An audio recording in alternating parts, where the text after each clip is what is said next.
Buenas noches, Dios los bendiga. ¿Cómo han estado? Bien. Esta vez vamos de aquí en adelante, tratar de tener una dinámica diferente con los cultos de los miércoles, que siguen siendo de oración y de estudio bíblico, pero queremos hacer más un estudio devocional para fomentar más la oración conforme a la palabra de Dios. Entonces vamos a seguir en el libro de Romanos, en la carta de Pablo a los Romanos.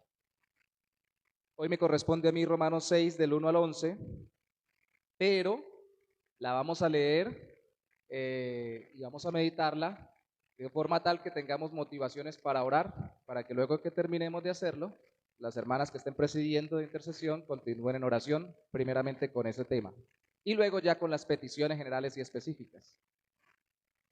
Romanos capítulo 6. Vamos a ir a Romanos 6, versículos 1 al 11. Les voy a pedir para que dinamicemos un poquito el asunto hoy, ya que estuvimos orando sentados, que nos pongamos sobre nuestros pies durante la predicación, no, solo para la lectura, tranquilos, no, sí, pónganse sobre sus pies, sí, pero no toda la predicación, solo la lectura, tranquilos. Romanos capítulo 6, versículo 1 al 11. Dice la palabra de Dios. ¿Lo tienen, hermanos?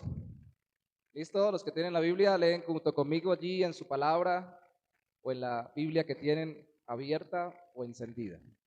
Romanos 6, 1 al 11 dice: ¿qué pues diremos? ¿Perseveraremos en el pecado para que la gracia abunde? En ninguna manera, porque los que hemos muerto al pecado, ¿cómo viviremos aún en él? ¿O no sabéis que todos los que hemos sido bautizados en Cristo Jesús, hemos sido bautizados en su muerte? Porque somos sepultados juntamente con él para muerte por el bautismo, a fin de que como Cristo resucitó de los muertos por la gloria del Padre, así también nosotros andemos en vida nueva.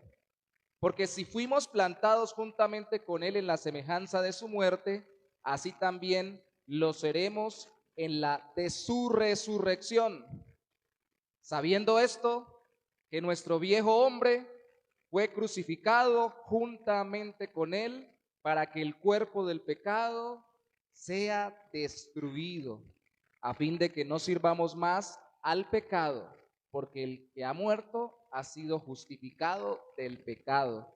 Y si morimos con Cristo, creemos que también viviremos con él. Sabiendo que Cristo, habiendo resucitado de los muertos, ya no muere, la muerte no se enseñorea más de él. Porque en cuanto murió, al pecado murió una vez por todas, mas en cuanto vive, para Dios vive. Así también vosotros, consideraos muertos al pecado, pero vivos para Dios en Cristo Jesús, Señor nuestro. Vamos a leer ese versículo final juntos. No lean ni el así, ni el también, ni el vosotros. Vamos a leer desde ni el consideraos. Leamos desde muertos para que entendamos lo que hoy queremos meditar. Desde muertos al pecado leemos juntos. ¿Listos? Versículo 11. 1, 2, 3. Muertos al pecado, pero vivos para Dios en Cristo Jesús, Señor nuestro. De nuevo, volvámoslo a leer. Muertos al pecado, pero vivos para Dios en Cristo Jesús, Señor nuestro. Podemos sentarnos un momento nada más, ¿no? Ahorita van a tener que pararse de nuevo para orar. Dentro de las palabras claves que vamos a utilizar para ver los dos aspectos principales están muerte y vida, morir y vivir. Pero el tema es la vida unida a Cristo. Y hay una expresión dentro del capítulo que habla de unión, primero de identificación y luego de unión. La expresión es bautizados, versículo 3, bautismo, versículo 4. Dice, verso 3, ¿o no sabéis que todos los que hemos sido bautizados en Cristo Jesús hemos sido bautizados en su muerte? Porque somos juntamente con él para muerte por el bautismo, sepultados, o sepultados juntamente con él para muerte por el bautismo. Ha habido discusiones con respecto al tema del bautismo, con respecto a este texto sobre el bautismo. Hay grupos cristianos que creen en lo que le llamamos regeneración bautismal, que cuando la persona se mete al agua y se saca es cuando nace de nuevo, no por la obra interna del Espíritu de Dios en su corazón, sino por la ceremonia bautismal. Y utilizan este texto como base, así como el texto en Marcos donde dice el que creyere y fuere bautizado. Pero la realidad es que esto está hablando de una condición más profunda. Está hablando de una identificación, porque la palabra bautismo no solamente habla de la ceremonia, sino habla de estar sumergido en algo. La gente cuando se lavaba las manos, se las bautizaba. La palabra realmente significa meterlas dentro de algo, meterlas dentro del agua. Y cuando usted queda sumergido en algo, inmerso en algo, es porque usted está unido a ese algo, usted está identificado con ese algo, y aquí lo que hablamos es unidos a Cristo. Cuando uno se la pasa metido en cualquier lugar, imagínese cualquier lugar, en un deporte, para no hablar de nada que sea vicio, que sea en sí mismo nocivo, o se la pasa metido en una recreación o en una actividad, usted se identifica con eso y termina unido a eso. Y todo el mundo lo identifica. Ese es el deportista. Ese es el o la que practica, que vive sumergido en esto. Hay una identificación. Pues ese es nuestro tema hoy, unidos a Cristo. De hecho, ese es nuestro tema central porque en toda esa porción, la idea central es que la gracia de Dios por la cual Él nos ha unido a Cristo no es una aprobación para seguir viviendo en pecado. Porque algunos piensan, como ahora soy cristiano, o pueden llegar a pensar, dicen, pues ahora no hay problema con que yo peque porque no hay consecuencia, porque ya el Señor me perdonó. Más bien es al contrario.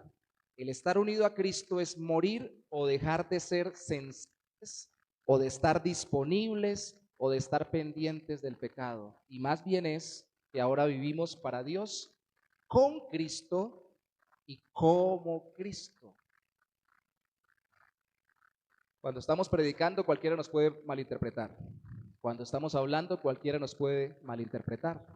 Mis hermanos han predicado los primeros 5 capítulos de Romanos y espero que todos hayan entendido que todos los seres humanos somos pecadores, tanto judíos como gentiles, y que todos necesitamos al Salvador, y que cuando confiamos en Cristo, seamos de una u otra raza, Cristo nos justifica por su justicia y legalmente somos perdonados para ser salvos. ¿Cierto? ¿Y paga Cristo o nos justifica Cristo por los pecados pasados solamente? ¿Los pasados y los presentes? ¿O los pasados, los presentes y los futuros? Véalo así.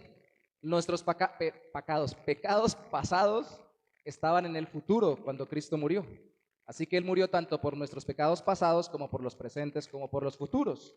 Hay seguridad en Cristo porque es su justicia perfecta, pero espere porque cuando Pablo está explicando esto, va en el capítulo 5, cualquiera se puede levantar y decir esto que Pablo dice con una expresión muy tremenda, versículo 1 del capítulo 6. ¿Qué? Entonces, ¿qué? Pues diremos, vamos a perseverar en el pecado para que la gracia abunde. Entonces, como Cristo murió por mis pecados, entonces voy a pecar más para que más gracia me dé y más me perdone. Pablo piensa, reflexiona y hace una pausa, que alguien va a preguntarle eso y que alguien va a refutarle el que nosotros seamos salvados por la justicia de Cristo y decir, si así piensa la gente, pues van a seguir pecando para que el Señor les siga perdonando y se van a dejar llevar por el pecado. ¿Han escuchado eso? ¿Han oído esas personas, esos creyentes, hermanos en Cristo, muchos de ellos, de algunas iglesias que dicen, ay sí, si Cristo nos perdonó todos los pecados, entonces ¿qué? Entonces ahora vivamos como se nos dé la gana. ¿Sí han escuchado eso? ¿O no lo han escuchado? ¿No lo han escuchado? Bueno, hermanos, ha estado rodeado usted de buenos creyentes que no concluyen eso. Creo que fue el predicador Charles Spurgeon que dijo alguna vez, esto lo pensarán el diablo y los hijos del diablo, que malinterpretan la gracia de Dios. Hay una secta que todavía está funcionando en el día de hoy, que tiene una mujer que supuestamente es Cristo hecha mujer, que antes fue un hombre, su esposo, y que se llama Creciendo en Gracia. Y ellos unen la, entre comillas, gracia del Señor con el universalismo, que todo mundo queda perdonado automáticamente cuando Cristo vino y que nadie se va a ir para el infierno. Y esto es lo que algunos piensan que nosotros predicamos cuando hablamos de la gracia de Dios en Cristo para perdonarnos de todos nuestros pecados. Entonces piensan, ay, eso es igualito que los de Creciendo en Gracia. Entonces voy a hacer lo que yo quiera y voy a vivir como se me dé la gana. ¡Qué belleza! Pablo dice, no. ¿Cuál es la respuesta de Pablo si alguien piensa así? Versículo 2. Bueno, de pronto, déjeme pensarlo, tal vez pudiera ser. ¿Qué contesta en el versículo 2? Tajantemente. En ninguna manera. No, no, así no es. Esa no es la gracia. La gracia no es que el Señor me perdonó para seguir yo en mi vida pecaminosa y cada vez profundizarla más porque el Señor me perdonó y me va a perdonar más, ¿no? Esa expresión también aparece en el versículo 15, que lo verán luego con el siguiente hermano que predique. Dice, ¿qué pues? ¿Pecaremos porque no estamos bajo la ley sino bajo la gracia? ¿Y qué vuelve a contestar Pablo? Bueno, de pronto, tremenda conclusión la suya. ¿Qué dice? Versículo 15, después de la pregunta. ¿Qué dice el apóstol? En ninguna manera. Algunas versiones pueden traducir, no suceda tal cosa, nunca nadie piense así, eso no se puede hacer, eso no es lo que estoy diciendo, eso no es lo que estamos explicando cuando hablamos de gracia. Eso, como diría alguien, como alguna vez dijo alguien, eso más bien es desgracia, porque la gracia de Dios va mucho más allá que simplemente perdonarnos. Es perdón, pero va más allá del perdón. Dios lo bendiga. Va más allá del perdón. Y esto coordina con todo el Evangelio, porque el Evangelio, que es lo que Pablo quiere en esta carta resaltarle a los romanos, nos enseña que somos legalmente, pero también radicalmente de raíz, unidos a Cristo. Cuando nos arrepentimos y confiamos en Él, el Espíritu Santo no solamente nos da la seguridad de que somos perdonados, sino que también cambia nuestro corazón para vivir de forma. Ahora vivimos unidos a Cristo. Les decía que las dos palabras clave, los dos verbos clave de este texto, ¿cuáles son? Vida y muerte. Primero puso la vida, ¿no? Pero primero viene la muerte, en el texto, ¿no? En el texto, primero viene la muerte. Pablo lo dice en el versículo 3, ¿o no sabéis que todos los que hemos sido bautizados, ya sabemos que es más que la ceremonia, es la identificación o unión con Cristo, hemos sido bautizados en su muerte? Estamos identificados con el hecho de que Cristo murió y resucitó, los dos aspectos. El uno apunta a nuestra muerte al mundo, el otro a nuestra vida para Dios. Muerte al pecado, vida para Dios. Esos son nuestros dos puntos de hoy, así de sencillos. Esto nos enseña que si morimos, morimos para el pecado. Verso 4, porque somos sepultados juntamente con Él, con Cristo, para muerte por el bautismo, a fin de que como Cristo resucitó de los muertos, para la gloria del Padre, así nosotros también andemos en vida nueva. Y fíjese que la palabra por qué aparece en el versículo 5, aparece en el versículo 7 de Romanos 6, aparece en el versículo 10, Incluso aparece en el versículo 14, pero hoy solamente damos hasta el 11. ¿Por qué? Pablo, pero ¿por qué? Y él dice, ¿por qué? Explica, cada vez que dice ¿por qué? Vuelve y dice algo que nos recuerda que así como Cristo murió y resucitó, nosotros morimos al pecado para vivir para Dios. Primer ¿por qué? Versículo 5, porque si fuimos plantados juntamente con Él en la semejanza de su muerte, así también lo seremos en la de su resurrección. ¿Cuántos de los que están aquí se van a morir? De gloria a Dios, hermano. Usted no se va a morir. Bueno, a no ser que Cristo venga, ¿no? ¿Usted está esperando que Cristo venga? De todas formas, tenemos que ser transformados. Este cuerpo no puede heredar, cuerpo corrupto no puede heredar la incorrupción. La película de nuestra vida se llama Nacido para morir, ¿cierto? Vamos a morir. Hermano, vamos a morir, en serio. Eso no es profecía, es verdad. Pero ¿qué es lo que pasa? Si estamos en Cristo, ¿qué va a pasar cuando Cristo regrese? Si ya hemos partido antes de que Él venga, ¿qué va a pasar? Cuando Él venga, los muertos en Cristo, ¿qué va a suceder con ellos? Resucitarán. Entonces Él murió y resucitó, porque así como Él murió y resucitó, nosotros moriremos físicamente para resucitar cuando Él venga para vida eterna. Nuestros cuerpos, estos cuerpecitos que están ya chacaditos y machucaditos, van a resucitar. No sé de qué manera ni con qué apariencia, pero van a ser cuerpos gloriosos, eso es lo que dice la Biblia. Y eso quiere decir no que sean más simpáticos, sino que van a ser sin pecado, sin corrupción, sin posibilidad de caer en tentación. Y eso que es una realidad en la Biblia, debe cambiarnos nuestra forma de vivir ahora. Recuerden, morir al pecado, vivir para Dios. Yo voy a morir para luego resucitar para Cristo, para la eternidad con Cristo. Entonces ahora tengo que, mientras vivo acá antes de morir al pecado y vivir para Dios. Así de sencillo. ¿Dónde está el otro por qué? ¿Qué versículo sigue ahí con un por qué? ¿Verso qué? Capítulo 6, versículo 7. Romanos 6, 7. Porque el que ha muerto ha sido justificado del pecado. Y si morimos con Cristo, creemos que también viviremos con Él. Incluso dice ahí que sabemos que la muerte ya nos enseñorea más de Cristo. Y ahí ya empieza Pablo a aterrizarlo más a nuestra vida antes de morir físicamente.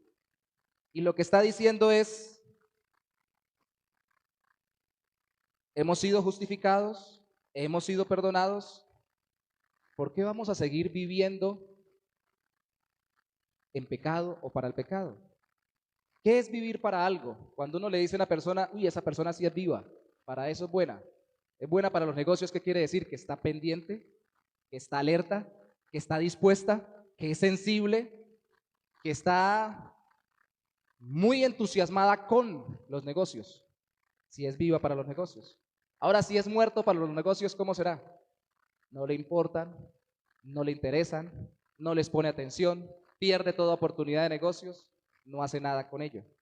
Cuando decimos que un creyente está, como va a morir y va a resucitar con Cristo, ahora tiene que morir al pecado y vivir para Cristo, quiere decir que ya no está pendiente, no está enfocado, no está obstinado, ni mucho menos deseoso de seguir la vida de pecado de la cual lo sacó el Señor.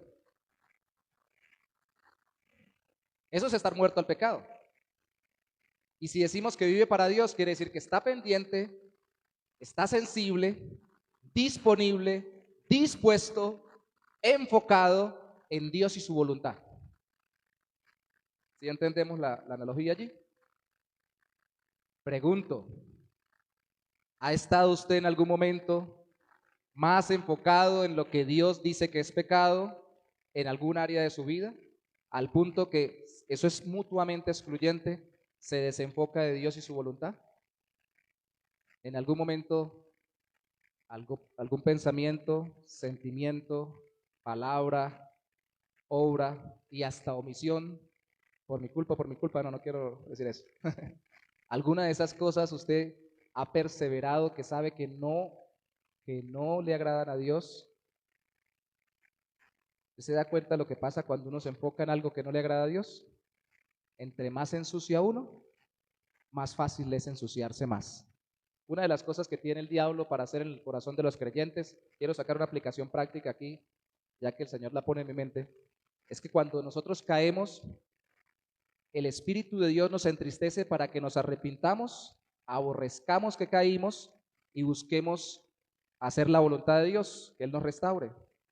Pero el diablo nos redarguye no para que nos entristezcamos para arrepentirnos, sino para que nos deprimamos para sumergirnos más en el pecado. Y nos acusa, como dice la Biblia, para decir, usted que cayó, usted no sirve, usted ni cristiano es, usted qué clase de creyente cree que es, para que nosotros, ya estando sucios, nos ensuciemos más. Y lo que aquí está diciendo el apóstol Pablo, que lo van a ver muy claro en esa lucha contra el pecado de todos los creyentes en Romanos 7, y espero que tome mucha atención, tome mucho apunte sobre eso y ponga mucha atención. En Romanos 7 Pablo dice, todavía sigo luchando con el pecado. Antes de convertirme a Cristo, lo hacía, pero no era tan consciente. Ahora soy más consciente y ahora a veces lo que quiero hacer no lo hago. Quiero hacer la voluntad de Dios, sino que hago lo que no quiero, lo que sé que no debo hacer. Y está esa lucha. Y está esa lucha. Pero una cosa es estar en lucha y caer eventualmente, y otra cosa es enfocarnos en vivir en la carne, en vivir para el pecado. Romanos capítulo 8 también lo van a ver. Aquí el tema continúa. El aspecto práctico habla de que los que viven para complacer la carne va en contra del Espíritu de Dios, que es vivir para la gloria del Señor. Porque los deseos de la carne son contra el Espíritu. Y ahí la carne es el pecado de nuestras vidas. ¿Cuántos de los que están aquí han pecado? Solamente Michael y Deimer. Bueno, Leina y creo que Tony porque hizo así. Todos, el que diga que no tiene pecados, aún siendo creyente, dice la Biblia, es mentiroso. Por lo menos tiene uno ya que se le nota, está diciendo mentiras. Pero una cosa es caer y otra cosa es practicar. De nuevo, el muerto no está pendiente. Le dicen a la persona, volvamos al ejemplo, esa persona sí es muerta, ahí, ni habla, ni dice nada, está como muerto, como aislado, no está pendiente de nada. Pues cuando somos muertos para el pecado, no estamos pendientes del pecado ni de aquello que Dios aborrece. Pero cuando somos vivos, ese sí es dinámico, está pendiente, está conectado, estamos pendientes de la voluntad de Dios porque estamos unidos a Cristo y tenemos que vivir como Cristo vivió. Y aún vive resucitado para la gloria del Padre.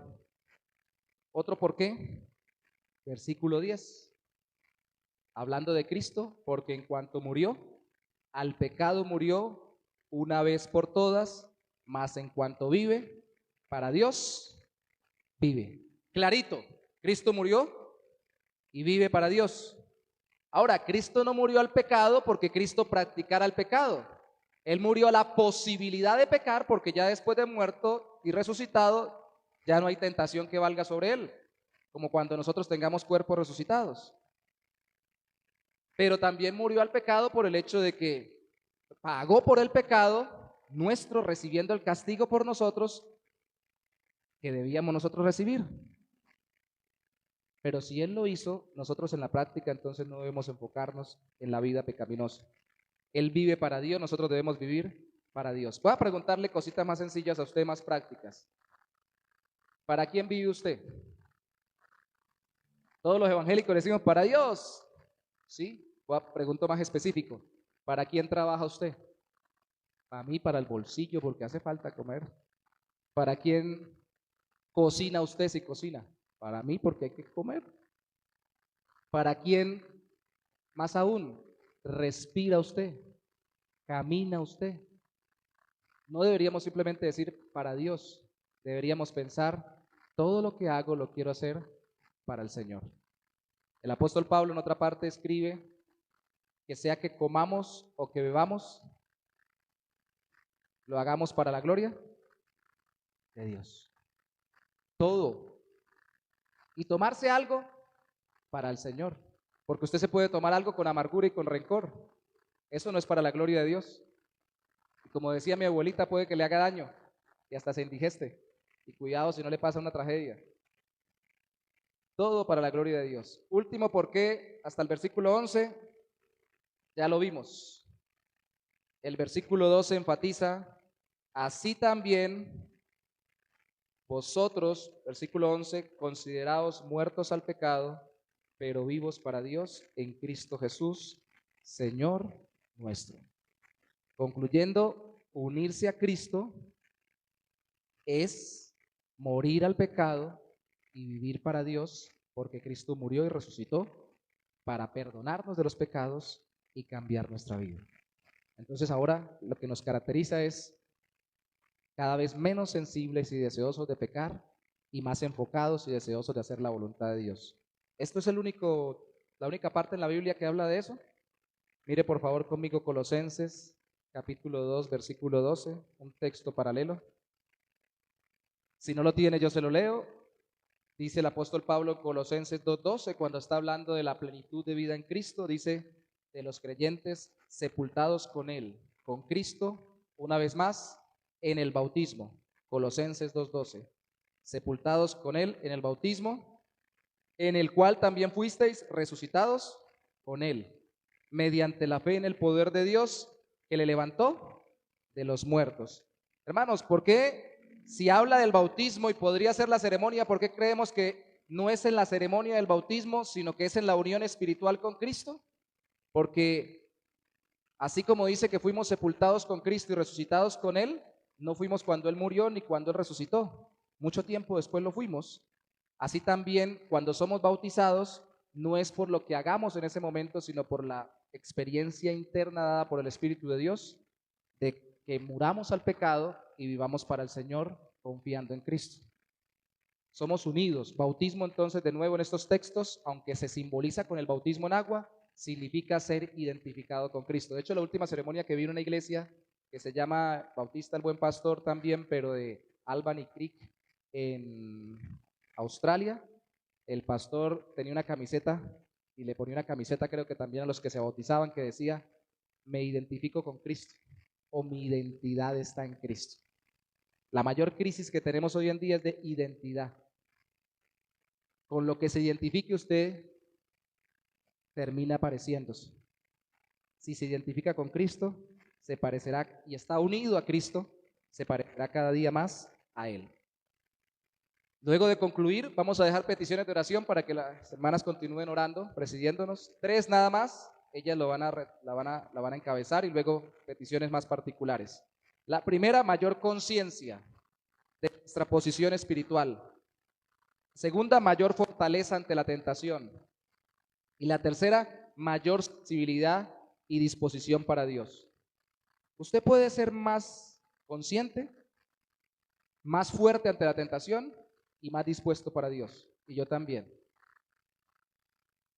No es lo mismo que uno le digan venga y uno diga ya voy. Esté más disponible para el Señor y venga. De una, Señor, ya voy. Y voy. Ni siquiera digo ya voy. Cuando digo ya voy, ya fui. Y que cuando le diga a otro, venga, el pecado, la tentación, diga, no voy. De una, sin pensarlo, ¿será que voy o no voy? Y esas dos cosas dependen de qué tan consciente es usted de su unión con Cristo y de la vida que Cristo le ha dado.